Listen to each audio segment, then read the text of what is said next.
ಎಲ್ಲರಿಗೂ ನಮಸ್ಕಾರ. ಕೆ.ವಿ. ಅಯ್ಯರ್ ಅವರ ಶಾಂತಲಾ ಕೃತಿಯನ್ನು ಮತ್ತೆ ಮುಂದುವರಿಸೋಣ.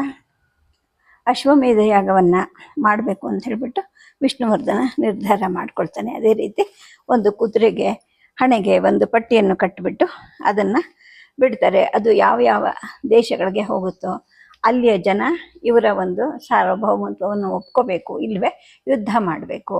ಈ ರೀತಿಯಾಗಿ ಒಂದು ನಿಯಮ ಇರುತ್ತೆ. ಅದೇ ರೀತಿ ವಿಷ್ಣುವರ್ಧನ ತನ್ನ ಸೈನ್ಯದ ಜೊತೆಗೆ ಆ ಕುದುರೆ ಹಿಂದೆ ನಾನಾ ದುರ್ಗಗಳನ್ನು, ಕೋಟೆಗಳನ್ನು ಗೆದ್ಕೊಂತ ಆನಗಲ್ನ ಕೋಟೆ ಕಡೆಗೆ ಬರ್ತಾನೆ. ಅಲ್ಲಿ ಮಲ್ಲಿಕಾರ್ಜುನ ಅಂತಕ್ಕಂಥ ಒಬ್ಬ ಅನಾರೋಗ್ಯ ಪೀಡಿತನಾದ ದೊರೆ ಇರ್ತಾನೆ. ಆದರೆ ಅವನಿಗೆ ಕುಂಜು ಶೆಟ್ಟಿ ಅಂತಕ್ಕಂಥ ಒಬ್ಬ ಬುದ್ಧಿವಂತ ಚತುರನಾದ ಬಿಲ್ಗಾರನು ಇರ್ತಾನೆ. ಇವನು ಅಂದರೆ ವಿಷ್ಣುವರ್ಧನ ಅವನನ್ನು ಕುಂಜು ಶೆಟ್ಟಿಯ ಒಂದು ಕೈಚಳಕವನ್ನು ನೋಡಿ ಸಂತೋಷಪಟ್ಟು ಅವನನ್ನು ಕರೆದು ಅವನಿಗೆ ಸನ್ಮಾನವನ್ನು ಕೂಡ ಮಾಡ್ತಾರೆ. ಆನಂತರ ಯುದ್ಧ ತಂತ್ರವನ್ನು ಉಪಯೋಗಿಸಿ ತಮ್ಮಲ್ಲೇ ಇದ್ದಂತಹ ಒಬ್ಬ ವ್ಯಕ್ತಿಯನ್ನು ಮಂಜು ಮಲ್ಲಿಕಾರ್ಜುನನ ರೂಪಕ್ಕೆ ಅಲಂಕಾರ ಮಾಡಿ ಅಲ್ಲಿ ಕಳಿಸ್ತಾರೆ. ಮೇಲ್ಗಡೆಯಿಂದ ಅಂಬುಗಳ ಸುರಿಮಳೆ ಆಗ್ತಾ ಇರುತ್ತೆ. ಘೋರವಾಗಿ ಯುದ್ಧನೂ ನಡೆಯುತ್ತೆ. ಅನೇಕ ಜನನು ಸತ್ತು ಆಗುತ್ತೆ. ಆಗ ಹೊಯ್ಸಳ ಸೈನ್ಯ ಮಧ್ಯೆ ಒಂದು ದೊಡ್ಡ ಕೋಲಾಹಲ ಹೇಳೋಕ್ಕೆ ಶುರುವಾಗುತ್ತೆ. ಅಗೋ ಅಲ್ಲಿ ನೋಡಿ ಮಲ್ಲಿಕಾರ್ಜುನ ರಾಜ ಇದ್ದಾನೆ ದುರ್ಗದ ಮೇಲೆ, ಅಗೋ ಹೊಡಿರಿ ಕೊಲ್ರಿ ಅಂತ ಬೊಬ್ಬಿಡೋಕ್ಕೆ ಶುರು ಆಗುತ್ತೆ.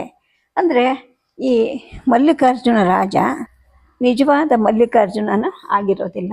ಲೆಂಕರಾಯ ಅಂತಕ್ಕಂತಹ ಹೊಯ್ಸಳದಲ್ಲಿದ್ದಂತಹ ಒಬ್ಬ ಸೈನಿಕನನ್ನು ಅವರು ಮಲ್ಲಿಕಾರ್ಜುನನ ವೇಷವನ್ನು ಹಾಕಿ ದುರ್ಗದ ಮೇಲೆ ಕಳಿಸಿರ್ತಾರೆ. ಅವನನ್ನು ನೋಡಿ ಆ ದುರ್ಗದ ಜನ, ಅಂದರೆ ಹಾನಗಲ್ ದುರ್ಗದ ಜನ, ತಮ್ಮ ಪ್ರಭುನೇ ಯುದ್ಧಕ್ಕೆ ಬಂದಿದ್ದಾನೆ ಅಂತ ಹೇಳಿಬಿಟ್ಟು ಅವನಿಗೆ ಜಯಕಾರ ಮಾಡ್ತಾರೆ. ಉತ್ಸಾಹದಿಂದ ರಾಜರ ಕಡೆಗೆ ನೋಡ್ತಾರೆ. ಹೊಯ್ಸಳರ ಬಿಲ್ಗಾರರು ಕೂಡ ತಮ್ಮ ಅಂಬುಗಳನ್ನು ಗುರಿ ಮಾಡಿ ಈ ಮಲ್ಲಿಕಾರ್ಜುನನ ಕಡೆಗೆ ಗುರಿ ಇಟ್ಟು ಸೆಳೆದು ಬಿಡುತ್ತಾರೆ. ಆದರೆ ಗುರಿ ಇಟ್ಟ ಅಂಬುಗಳೆಲ್ಲ ಬಹುವಾಗಿ ದುರ್ಗದ ತುದಿ ಗೋಡೆಗೆ ತಾಗಿ ನಿರರ್ಥಕವಾಗುತ್ತೆ. ಏಕೆಂತಂದರೆ ಅವರು ನಿಜವಾಗ್ಲೂ ಆ ವ್ಯಕ್ತಿ ಕಡೆಗೆ ಗುರಿ ಇಟ್ಟಿರೋದಿಲ್ಲ. ಅವರು ಗುರಿ ಇಟ್ಟಿದ್ದು ಆ ಗೋಡೆಯ ತುದಿಗೆ. ಅದೇ ಸಮಯಕ್ಕೆ ಈ ಕಡೆ ಕೆಳಗಡೆ ಆನೆಗಳು ದುರ್ಗದ ಹೆಬ್ಬಾಲಿಗಳನ್ನು ದಿಮ್ಮಿಗಳಿಂದ ತೂಗಿ ಜಡಿದು, ಜೊತೆಗೆ ತಮ್ಮ ಮೈಯ ತ್ರಾಣವನ್ನು ಕೂಡ ಆ ತೂಗಿನ ಜೊತೆಗೆ ಸೇರಿಸಿ ಬಾಗಿಲಿನ ಒಡಿಲಿಕ್ಕೆ ಪ್ರಯತ್ನ ಪಡ್ತಾ ಇರುತ್ತವೆ. ಮಲ್ಲಿಕಾರ್ಜುನ ರಾಜ ಬಂದ ಅಂತ ಹೇಳಿಬಿಟ್ಟು ಆ ವಿರೋಧಿಗಳ ಒಂದು ಸೈನ್ಯದವರಿಗೆ ಉತ್ಸಾಹ ಜಾಸ್ತಿ ಆಗಿರುತ್ತೆ. ಈ ಕಡೆ ಏನಾಗುತ್ತೆ, ಒಂದು ದುರ್ಗದ ಮೇಲೆ ಕಾಣಿಸ್ಕೊಂಡ ಮಲ್ಲಿಕಾರ್ಜುನನ ಎದೆಗೆ ಒಂದು ಅಂಬು ನೆಟ್ಕೊಡುತ್ತೆ. ಅವನು ವಿಕಾರವಾಗಿ ಕೂಗ್ತಾ ದುರ್ಗದ ಮೇಲಿಂದ ದುರ್ಗದ ಒಳಗೆ ತಲೆ ಕೆಳಗಾಗಿ ಬಿದ್ದು ಸತ್ತು ಹೋಗ್ತಾನೆ. ನಾವು ಮಲ್ಲಿಕಾರ್ಜುನನ ಕೊಂದ್ವಿ, ಹೊಡೆದ್ವಿ, ಅವನು ಸತ್ತ, ಮಲ್ಲಿಕಾರ್ಜುನ ಸತ್ತ ಅಂತ ಹೇಳ್ಬಿಟ್ಟು ಹೊಯ್ಸಳ ಸೇನೆ ಆನಂದದಿಂದ ಮೈ ಮರೆತು ತಮ್ಮ ಕತ್ತಿ ಗುರಾಣಿಗಳನ್ನು ಮೇಲಕ್ಕೆ ಎಸೆದು ಬುತ್ತಿ ಹಿಡಿಯೋ ಹಾಗೆ ಕುಣಿದಾಡುತ್ತೆ. ಇದನ್ನೆಲ್ಲ ನೋಡಿ ಮಲ್ಲಿಕಾರ್ಜುನನ ಸೈನ್ಯ ಎದೆಗೆಡುತ್ತೆ. ಲೆಂಕರಾಯ ತಾನು ಹುತಾತ್ಮನಾಗಿ ಸ್ವರ್ಗಕ್ಕೆ ಏರಿ ಹೋಗಿರ್ತಾನೆ. ಆದರೆ ಕುಂಜು ಶೆಟ್ಟಿಗೆ ಅದು ಗೊತ್ತಿರೋದಿಲ್ಲ. ಅಯ್ಯೋ, ಅನಾರೋಗ್ಯವಾಗಿ ಮಲಗಿದ್ದಂತಹ ನಮ್ಮ ಪ್ರಭು ಅಪಾಯವನ್ನು ಅರಿದೆ ದುರ್ಗದ ಮೇಲಕ್ಕೆ ಬಂದು ಹೀಗೆ ಘೋರ ವಿಪತ್ತಿಗೆ ತುತ್ತಾದ್ರಲ್ಲ ಅಂತ ಎದೆಗುಂದಿ ಹೋಗ್ತಾನೆ. ಆ ಸಮಯಕ್ಕೆ ಸರಿಯಾಗಿ ಕೆಳಗಡೆ ಆನೆಗಳು ದುರ್ಗದ ಹೆಬ್ಬಾಲಿಗಳನ್ನು ಸೀಳಿ ಬೀಳಿಸ್ತವೆ. ಹೊಯ್ಸಳ ಸೈನ್ಯ ಪ್ರಳಯದ ಹಾಗೆ ದುರ್ಗದ ಒಳಗಡೆ ನುಗ್ಗುತ್ತೆ. ಮಲ್ಲಿಕಾರ್ಜುನ ಹೊಯ್ಸಳರ ಸಾಮಂತನಾಗ್ತಾನೆ. ಇದೇ ರೀತಿ ಉಚ್ಚಂಗಿ ದುರ್ಗ, ಬನವಸೆ, ಬೆಳವಲ, ಸಂತಲಿಗೆ, ಹಲಸಿಗೆ, ಹುಲಿಕೆರೆ, ಸವಿಮೇಲೆ, ಲೊಕ್ಕಿಗುಂಡಿ, ಹಾನಗಲ್ಲು, ಈ ಥರ ನಾನಾ ದೇಶಗಳು, ಅಂದರೆ ಆಗ ದೇಶಗಳು ಅಂತಾರೆ, ಈಗ ಬರೀ ಅವು ಸಣ್ಣ ಸಣ್ಣ ಊರುಗಳು, ಅವೆಲ್ಲನೂ ವಿಷ್ಣುವರ್ಧನನ ವಶಕ್ಕೆ ಸೇರಿ ಹೋಗುತ್ತವೆ. ವಿಷ್ಣುವರ್ಧನ ಪ್ರಭು ಅಲ್ಲಿಂದ ಉತ್ತರಕ್ಕೆ ನಡೀತಾನೆ. ಅಲ್ಲಿ ಒಂದು ಹಿರಿದಾದ ಒಂದು ತೊರೆ ಇರುತ್ತೆ. ಆ ನದಿನಲ್ಲಿ ತಮ್ಮ ಕಾಂಬೋಜಿ ಕುದುರೆಯನ್ನು ಮತ್ತು ತಮ್ಮ ಕತ್ತಿಯನ್ನು ಕೂಡ ತೊಳಿತಾರೆ. ಮೇಲಿನ ಊರುಗಳ ಪೈಕಿ ಬೆಳುವಲ ಮತ್ತು ಹಲಸಿಗೆ ಅನ್ನೋ ಊರುಗಳು ಆಗ ಕದಂಬರ ರಾಜನಾದ ಜಯಕೇಶಿಯ ಆಡಳಿತದಲ್ಲಿರುತ್ತವೆ. ಆ ಜಯಕೇಶಿ ಅನ್ನೋನು ಚಾಲುಕ್ಯರ 6ನೇ ವಿಕ್ರಮಾದಿತ್ಯನ ಅಳಿಯ ಆಗಿರ್ತಾನೆ. ಇವನ ರಾಜಧಾನಿ ಪಶ್ಚಿಮ ಸಮುದ್ರ ಕರಾವಳಿಯಲ್ಲಿದ್ದಂತಹ ಗೋವಾ. ತನ್ನ ಊರುಗಳನ್ನು ವಿಷ್ಣುವರ್ಧನ ಸ್ವಾಧೀನ ಪಡಿಸ್ಕೊಂಡ ಅಂತ ಅವನಿಗೆ ವಿಷ್ಣುವರ್ಧನ ಮೇಲೆ ಹೊಟ್ಟೆ ಉರಿಯುತ್ತೆ. ಆ ಒಂದು ಕೋಪಕ್ಕೋಸ್ಕರ ಅವನೇನು ಮಾಡ್ತಾನೆ, ಈ ಹೊಯ್ಸಳರ ಸೇನೆಗೆ ಹಾಲನ್ನು ಕೊಡ್ತಿದ್ದಂತಹ ಹಸುಗಳನ್ನು ಗ್ರಹಣ ಮಾಡಿಸ್ತಾನೆ. ಅಂದರೆ ಅವುಗಳನ್ನು ಹೊತ್ಕೊಂಡ್ಬರ್ತಾನೆ. ಆಗ ಪ್ರಭುಗಳು ಅವನನ್ನು ಕೂಡ ಗೋವೆಗೆ ಅಟ್ಟಿಸ್ಕೊಂಡು ಹೋಗ್ತಾರೆ. ಕೊನೆಗೆ ಆ ಯುದ್ಧದಲ್ಲಿ ಕೈಯಲ್ಲಾಗದೆ ಜಯಕೇಶಿ ಸೋಲ್ತಾನೆ. ತಾನು ಕದ್ದು ತಗೊಂಬಂದಂತಹ ಇವರ ಹಸುಗಳನ್ನು ಒಪ್ಪಿಸಿ ಕೊನೆಗೆ ಶರಣಾಗತ ಆಗ್ತಾನೆ. ಪ್ರಭುಗಳು ಈಗ ಪಶ್ಚಿಮ ಸಮುದ್ರ ತೀರದಲ್ಲಿ ತಮ್ಮ ವಿಜಯ ಸ್ತಂಭವನ್ನು ನಡೆಸ್ತಾರೆ.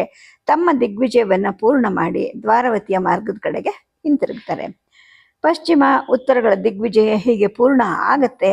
ಆದರೆ ಶರಣಾಗತ ಆಗಿದ್ದ ಹಾನಗಲ್ಲಿನ ಮಲ್ಲಿಕಾರ್ಜುನ ಕೆಲವು ವರ್ಷದ ನಂತರ ಮತ್ತೆ ಪ್ರಬಲನಾಗ್ತಾನೆ. ಆಗ ಮತ್ತೆ ಪ್ರಭುಗಳು ಬರ್ತಾರೆ. ಅವನನ್ನು ನಿರ್ನಾಮವನ್ನ ಮಾಡಿ ಹಾನಗಲ್ಲನ್ನು ತಮ್ಮ ಉತ್ತರ ಮೇರಿಯ ರಾಜಧಾನಿಯಾನಿಗೆ ಮಾಡಿಕೊಳ್ತಾರೆ. ಈ ಕಡೆ ಪ್ರಭು ವಿಷ್ಣುವರ್ಧನರು ವಿಜಯ ವೈಭವದ ಜೊತೆಗೆ ದ್ವಾರವತಿಗೆ ಬರ್ತಾರೆ. ಕುವರ ವಿಷ್ಣು ಊರ ಗಡಿ ಹತ್ರನೇ ಅಪ್ಪಾಜಿಯವರನ್ನ ಎದುರುಗೊಂಡು ಕರ್ಕೊಂಡು ಬರ್ತಾನೆ. ಊರಿನ ಜನ ಎಲ್ಲ ವಿಜಯಶಾಲಿಯಾಗಿ ಬಂದ ತಮ್ಮ ಪ್ರಭುಗಳ ಮೇಲೆ ಹೂಮಳೆ ಕರೀತಾರೆ. ಪ್ರಭುಗಳು ಅರಮನೆ ಹತ್ರ ಕಾಂಬೋಜಿಯಿಂದ ಇಳಿದು ಶಾಂತಲೆಯನ್ನು ನೋಡೋಕೆ ಅಂತ ಹೋಗ್ತಾರೆ. ತನ್ನ ಪತಿಯ ಬರುವಿಕೆಗೆ ಎದುರು ನೋಡ್ತಿದ್ದ ಶಾಂತಲೆ ಅವರನ್ನು ಕಂಡ ತಕ್ಷಣ ಹೃದಯ ಉಕ್ಕಿ ಬರುತ್ತೆ, ಕಣ್ಣೀರು ಉಕ್ಕು ಬರುತ್ತೆ. ಗಂಡನ ಪಾದಗಳಿಗೆ ನಮಸ್ಕಾರ ಮಾಡ್ತಾಳೆ. ಪ್ರಭುಗಳು ತಮ್ಮ ಹೃದಯೇಶ್ವರಿಯನ್ನು ತಮ್ಮೆರಡು ಕೈಗಳಿಂದ ಹಿಡಿದಿರ್ತಾರೆ. ದೇವಿ, ನಿನ್ನ ಸ್ಥಳ ಇಲ್ಲಿ ಅಂತ ಹೇಳಿಬಿಟ್ಟು ಪ್ರೀತಿಯಿಂದ ತಮ್ಮ ಹೃದಯಕ್ಕೆ ಆಕೆಯನ್ನು ಅಪ್ಪಿಕೊಳ್ತಾರೆ. ತಮ್ಮ ಅತುಳ ವಿಶ್ವಾಸವನ್ನು ಕೂಡ ವ್ಯಕ್ತಪಡಿಸ್ತಾರೆ. ಜೊತೆಗೆ ಹಿಂದೊಮ್ಮೆ ತಾವು ಹೀಗೆ ಹೋದಾಗ ಆಕೆ ಕೃಷಳು ದುಃಖಿತಳು ಆಗಿರ್ತಾಳೆ. ಈಗ ಈ ಸಲ ಆ ಥರ ಆಗಬಾರ್ದು ಅಂತ ಕೂಡ ಹೇಳಿರೋದ್ರಿಂದ ಈಗ ಆಕೆ ಆ ಥರ ಇರೋದಿಲ್ಲ. ಇದನ್ನು ನೋಡಿ ಅವರ ಹೃದಯಕ್ಕೆ ಸಮಾಧಾನ ಆಗುತ್ತೆ. ತುಂಬ ಮನಸ್ಸಿನಿಂದ ಹೇಳ್ತಾರೆ, ನೀನು ನನ್ನ ವಿಜಯಶ್ರೀ, ನೀನು ನನ್ನ ಪುಣ್ಯರೂಪಿ, ನೀನೇ ನನ್ನ ಧರ್ಮ, ನನ್ನ ವ್ರತ, ನಿನ್ನ ಧರ್ಮ ವ್ರತ ಸೌಶೀಲ್ಯಗಳು ನನಗೆ ರಕ್ಷಣೆಯಾಗಿದೆ ಅಂತ ಹೇಳ್ತಾರೆ.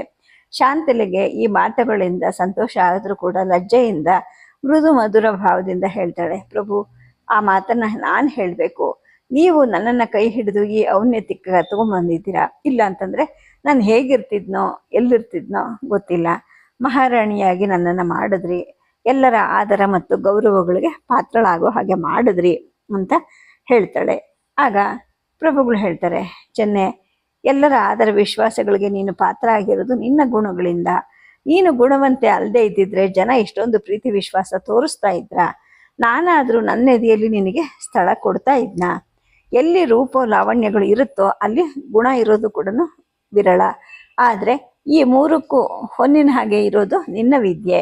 ಈ ನಾಲ್ಕು ಒಂದೇ ವ್ಯಕ್ತಿಯಲ್ಲಿ ಸೇರಿರೋದು ಇನ್ನೂ ವಿರಳ. ಅದೆಲ್ಲ ನಿನ್ನಲ್ಲಿದೆ ಅಂತ ಮತ್ತೊಮ್ಮೆ ಹೊಗಳ್ತಾರೆ. ಸರಿ, ಲಕ್ಷ್ಮಿಯಲ್ಲಿ ಹೇಗಿದ್ದಾಳೆ, ಪಂಡಿತ ಮಾವಯ್ಯ ಹೇಗಿದ್ದಾರೆ ಅಂತ ಲಕ್ಷ್ಮಿಯನ್ನು ವಿಚಾರಿಸ್ಕೊತಾರೆ. ಆಗ ಶಾಂತಲೆ ಹೇಳ್ತಾಳೆ, ಅದನ್ನೇ ಹೇಳಬೇಕು ಅಂತ ಹೊರಟೆ. ದೊಡ್ಡ ಅಯ್ಯ ಈಚೆಗೆ ಬಹಳ ಸೊರಗು ಹೋಗಿದ್ದಾರೆ. ನೀವು ಬರೋ ಸಮಾಚಾರ ತಿಳಿದ ಮೇಲೆ ಲಕ್ಷ್ಮಿ ವೇಲಾಪುರಕ್ಕೆ ಹೋಗಿ ಅಯ್ಯ ಅವರನ್ನು ಕರ್ಕೊಂಡು ಬಂದಿದ್ದಾಳೆ ಅಂತ ಹೇಳ್ತಾಳೆ. ಲಕ್ಷ್ಮಿ ಯಾಕೆ ಅವ್ರನ್ನ ಕರ್ಕೊಂಡು ಬಂದ್ಲು? ನಾನೇ ವೇಲಾಪುರಕ್ಕೆ ಹೋಗಿ ಬರ್ತಾ ಇದ್ನಲ್ಲ ಅಂತ ಹೇಳ್ಬಿಟ್ಟು ಪ್ರಭುಗಳು ಹೇಳ್ತಾರೆ. ನಾನು ಹಾಗೆ ಹೇಳಿದೆ, ಆದರೆ ಅವಳು ಕೇಳಲಿಲ್ಲ ಅಂತ ಶಾಂತಲೆ ಹೇಳ್ತಾಳೆ. ಪ್ರಭು ಮತ್ತು ಶಾಂತಲೆ ಇಬ್ಬರು ಸೇರಿ ಪಂಡಿತರನ್ನ ಮತ್ತು ಲಕ್ಷ್ಮಿಯನ್ನು ನೋಡಲಿಕ್ಕೆ ಅಂತ ಹೊರಡ್ತಾರೆ. ಹೀಗೇನೆ ಕೆಲವಾರು ತಿಂಗಳು ಸುಖವಾಗಿ ಕಾಲ ಕಳೆದು ಹೋಗುತ್ತೆ.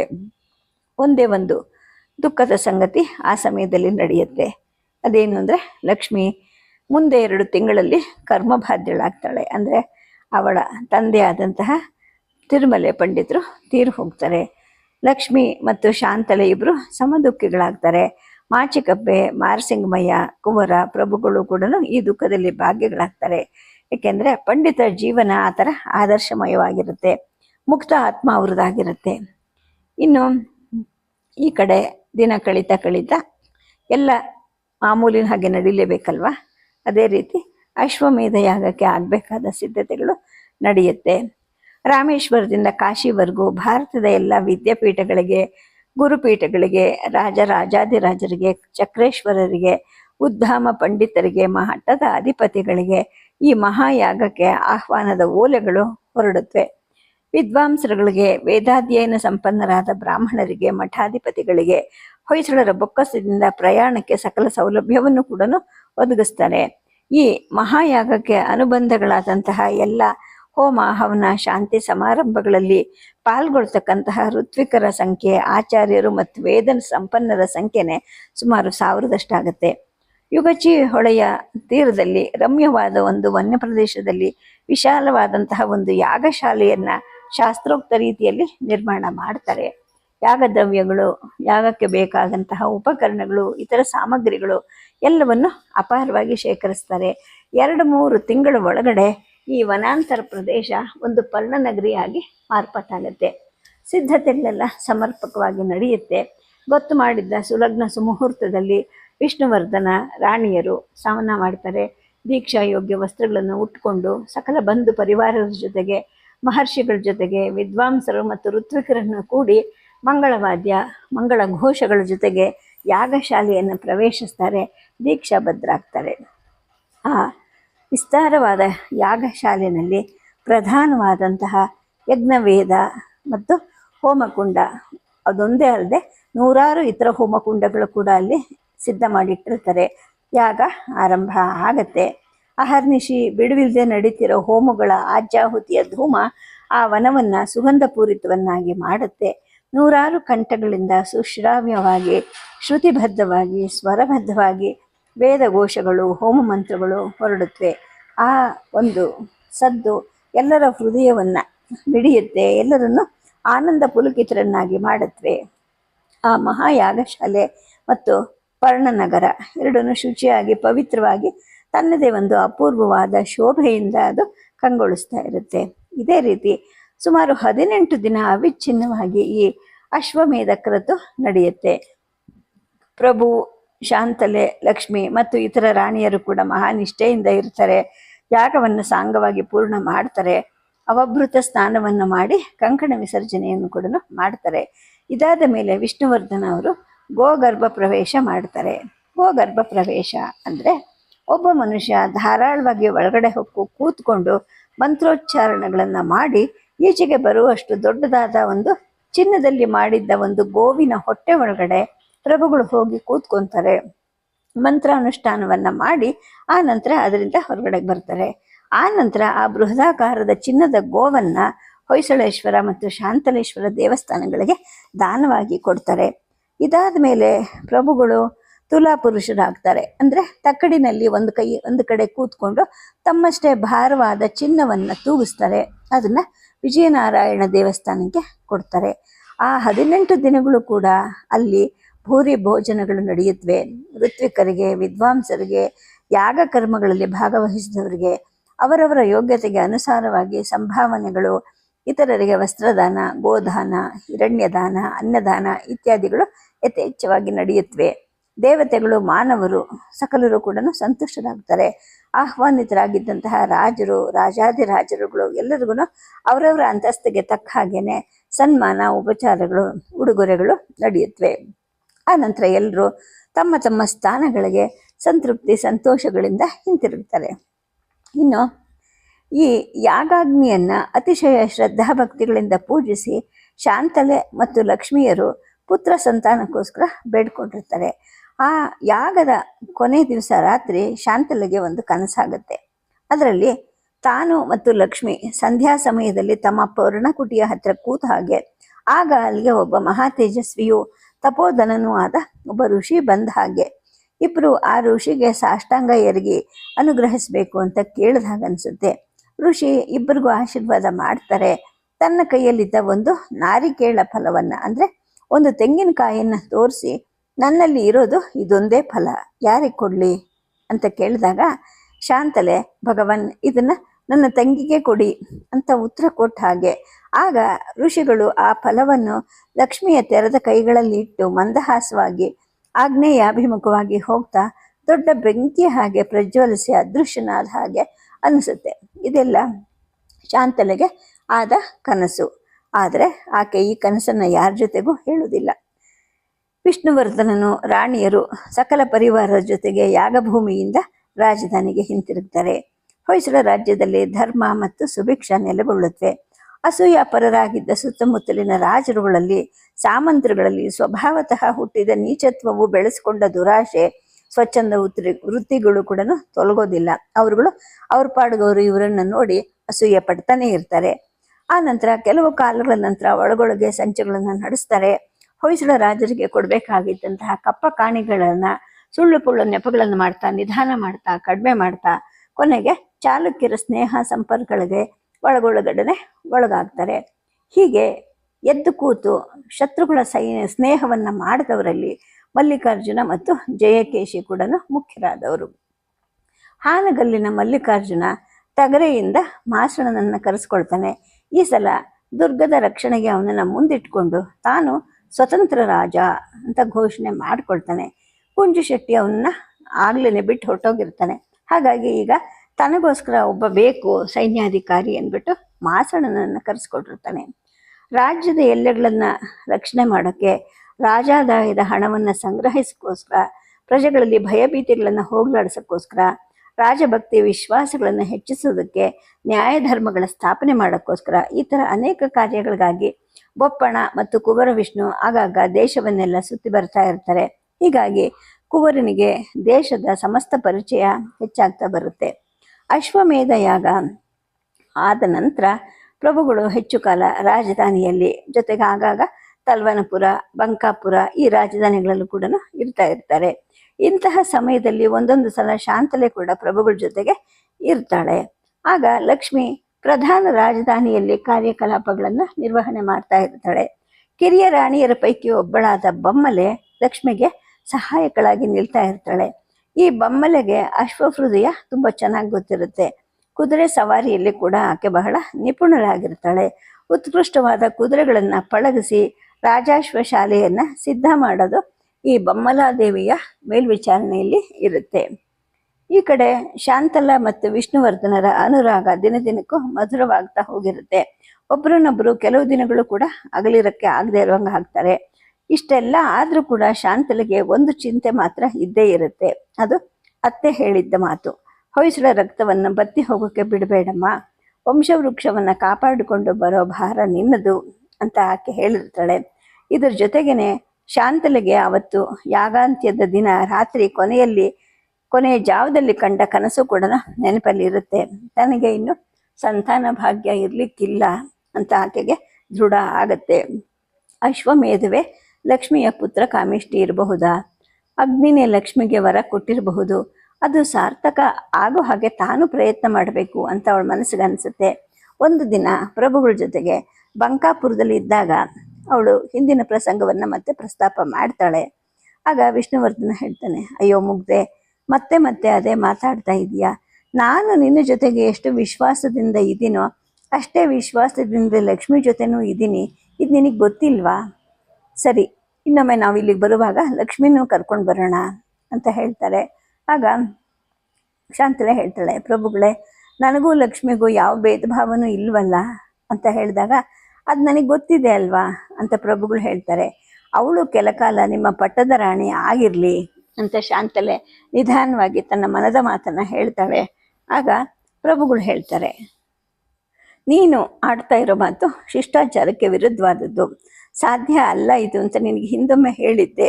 ನಾನೇ ಆಗಲಿ, ನೀನಾಗಲಿ, ಲಕ್ಷ್ಮಿನೇ ಆಗಲಿ, ಯಾರೇ ಆಗಲಿ ಜನರ ಬಾಯಿಗೆ ಸಿಕ್ಕಬಾರ್ದು. ಅದರಲ್ಲೂ ನನ್ನ ಶಾಂತಲೆ ವಿಷಯದಲ್ಲಿ ನನ್ನವರೇ ಆಗಲಿ ಬೇರೆಯವರೇ ಆಗಲಿ, ನನಗೆ ಹಿತರು ಅಹಿತರು ಯಾರೇ ಆಗಿರಲಿ ಅನುಚಿತ ಮಾತನ್ನು ಆಡಬಾರ್ದು. ಅದರಿಂದ ನನ್ನ ಮನಸ್ಸಿಗೆ ಬಹಳ ನೋವಾಗುತ್ತೆ. ನೀನು ಪಟ್ಟಮಹಿಷಿ ಆಗಿರುವಾಗ ನಿನ್ನ ಪಟ್ಟವನ್ನು ಕಿತ್ತು ಇನ್ನೊಬ್ಬರಿಗೆ ಕೊಟ್ಟರೆ ದುಷ್ಟ ಜನರು ಇಲ್ಲ ಸಲ್ಲದ ಕಾರಣಗಳನ್ನು ಕಲ್ಪಿಸ್ಕೊತಾರೆ. ಇದು ಲೋಕದ ಸ್ವಭಾವ. ಒಬ್ಬ ಅಗಸರವನ ಮಾತಿಗೆ ಸೀತಾಮಾತೆಯ ಪರಿತ್ಯಾಗನೇ ಆಗುತ್ತಲ್ವಾ? ಅದು ನಿನಗೆ ಗೊತ್ತಿಲ್ವಾ? ಈಗ ನಾವೇ ವಿಚಾರ ಮಾಡಿ ನೋಡೋಣ. ಲಕ್ಷ್ಮಿಗೆ ಇವಾಗ ಏನು ಕೊರತೆ ಆಗಿದೆ ಹೇಳು? ನನ್ನ ಮೇಲೆ ಆಣೆ ಇಟ್ಟು ಹೇಳ್ತಾ ಇದ್ದೀನಿ, ಲಕ್ಷ್ಮಿ ನಿನಗಿಂತ ಯಾವ ಭಾಗದಲ್ಲೂ ಕಡಿಮೆ ಅಂತ ನಾನು ಯಾವತ್ತೂ ಎಣಿಸಿಲ್ಲ, ಹಾಗೆ ನಾನು ನಡ್ಕೊಂಡೂ ಇಲ್ಲ ಅಂತ ಪ್ರಭುಗಳು ಹೇಳ್ತಾರೆ. ಆಗ ಶಾಂತಲೆ ಹೇಳ್ತಾಳೆ, ಹೌದು, ಅದನ್ನು ನಾನು ಬಲ್ಲೆ. ನನ್ನ ತಂಗಿ ಎಲ್ಲ ವಿಷಯದಲ್ಲೂ ತೃಪ್ತಳೆ ಆಗಿದ್ದಾಳೆ ಅಂತ ಆಕೆ ಹೇಳಿದಾಗ, ಮತ್ತೆ ಯಾಕೆ ಮತ್ತೆ ಮತ್ತೆ ಈ ಮಾತಾಡ್ತಾ ಇದೆಯಾ? ಹೆಸರಿಗೆ ಈ ಪಟ್ಟ ಇಲ್ಲದೆ ಇರೋದ್ರಿಂದ ಏನಾದರೂ ಕೊರತೆ ಆಗಿದೆಯಾ ಲಕ್ಷ್ಮಿಗೆ? ಅವಳು ನಿನಗೆ ಅನ್ಯಥಾ ಅಲ್ಲ ಅಂತ ತಿಳಿದು ಬಂದ ಮೇಲೇ ನನ್ನ ಹೃದಯದಲ್ಲಿ ನಿಮ್ಮಿಬ್ಬರಿಗೂ ಸಮಾನ ಸ್ಥಾನವನ್ನು ಕೊಟ್ಟಿದ್ದೀನಿ. ಜೊತೆಗೆ ನಿನಗಿಂತ ನಿನ್ನ ತಂಗಿಯನ್ನು ನಾನು ತುಂಬ ಚೆನ್ನಾಗಿ ಅರಿತುಕೊಂಡಿದ್ದೀನಿ. ನಿನ್ನ ಪಟ್ಟವನ್ನು ಧರಿಸೋದಕ್ಕೆ ಆಕೆ ಒಪ್ಪೋದಿಲ್ಲ. ಅವಳ ಮನಸ್ಸು ದೊಡ್ಡದು. ನೀನು ಊಹೆ ಮಾಡಿರೋಕ್ಕಿಂತ ಆಕೆ ಮನಸ್ಸು ಹಿರಿದಾದದ್ದು. ಈ ಕೊರಗು ನಿನ್ನ ಮನಸ್ಸಿನಲ್ಲಿ ಇಷ್ಟು ದಿನದಿಂದಲೂ ಯಾಕೆ ಉಳಿದಿದೆ? ನನ್ನ ವಿಷಯದಲ್ಲಿ ನಿನಗೆ ಯಾಕೆ ಅನುಮಾನ?